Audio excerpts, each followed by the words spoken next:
Being in the high-risk driver category does not last forever if you strive to improve your driving record and if you make good choices. If you are interested in lowering your insurance payments, it is important to understand how long you will be in the high-risk driver category. In most instances, the length of time that you are considered high risk really depends on your record. Multiple tickets. If you have had minor violations in the past 3 years, it may affect your insurance rates. If you have multiple tickets or an accident where you were at fault, you will be able to get back into a preferred carrier when your oldest violation falls off. Most violations will affect your record for 3 years, after which it typically comes off your record. You should be able to see a difference in your rate after 3 years if you are staying with the same insurance provider.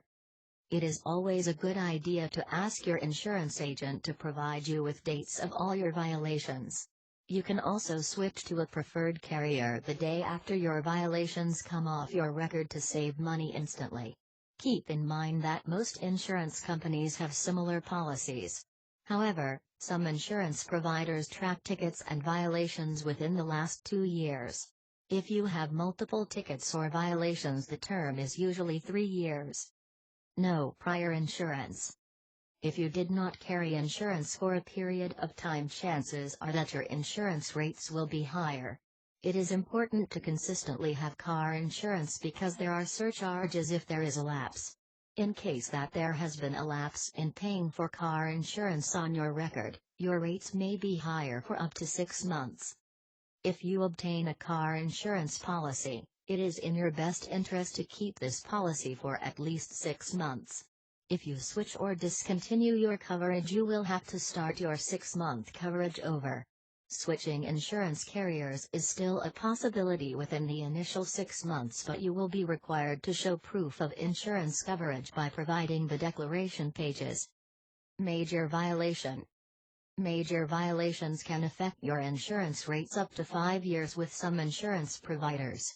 Some major violations fall in the category of DUI, reckless driving, and leaving the scene of an accident. In most cases, preferred insurance rates will not be available until 5 years have passed from the time of a major violation. It is possible to shop and compare insurance carriers that do no charge for major violations after 3 years. Once the 5 years are up, it is a good idea to start shopping around again in order to obtain the cheapest car insurance possible. With rising living expense costs, it can be extremely difficult to maintain payments on insurance under high-risk driver status. Many people spend more time in the high-risk category simply because they do not keep continuous insurance coverage. It is really important to keep driving records as clean as possible and to have insurance policies in effect at all times in order to lower insurance premiums. There are many useful tips and advice on car insurance online, so make sure to do your research before making a purchase. Share this video and subscribe for more interesting auto insurance tips.